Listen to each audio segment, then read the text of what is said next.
शेतकरी मित्रांनो, तूर पिकामध्ये शेंडा खुडणं ही एक महत्त्वाची प्रक्रिया आहे. तूर पिकाचा शेंडा खुडल्यामुळं बाजूच्या फांद्या वाढतात, फुलांची संख्या वाढते, त्यामुळं शेंगा अधिक लागतात.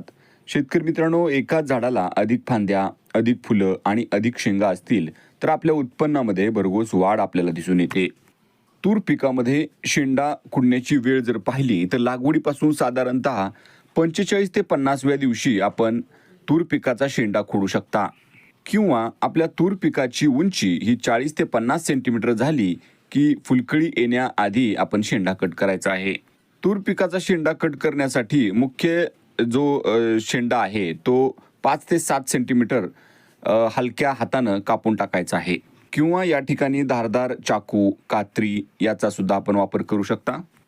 शेतकरी मित्रांनो, तूर पिकामध्ये लक्षात ठेवण्यासारखी गोष्ट अशी आहे की शेंडा खुडणं फक्त उशिरा येणाऱ्या वाणांमध्ये म्हणजेच 180 दिवस पेक्षा जास्त कालावधी ज्याचा आहे त्यामध्ये आपण शेंडा खोडायचा आहे. शेतकरी मित्रांनो, तूर पिकामध्ये लवकर येणाऱ्या वाणामध्ये म्हणजेच 100 ते 120 दिवसांमध्ये येणाऱ्या वाणांमध्ये आपण शेंडा खुडल्यानंतर फुलकळी उशिरा येते आणि उत्पादनामध्ये घट येत असते. त्याचबरोबर शेतकरी मित्रांनो, शेंडा खुडणी मध्यम आणि उशिरा येणाऱ्या तुरीच्या वाणांसाठी शिफारस करण्यात आलेली आहे. शेतकरी मित्रांनो, आपल्या तूर पिकाला भरपूर फुलांची मात्रा यावी, त्याचबरोबर भरपूर फुटवा फुटावा यासाठी आपण NPK विद्राव्य खत 1261 हे 100 ग्राम अधिक टाटा बहार 30 मिली अधिक साफ बुरशीनाशक 30 ग्रॅम प्रति 15 लिटर पाण्यामध्ये घेऊन आपण फवारणी करू शकता.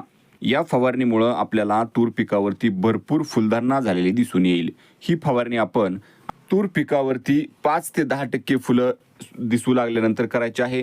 त्याच्यामध्ये आपण प्रोफेक्स सुपर हे सुद्धा कीटकनाशक मिक्स करू शकता, जेणेकरून किडीची अंडी असतील, लहान अळ्या असतील त्या पहिल्या स्टेजमध्येच नष्ट होऊन जातील.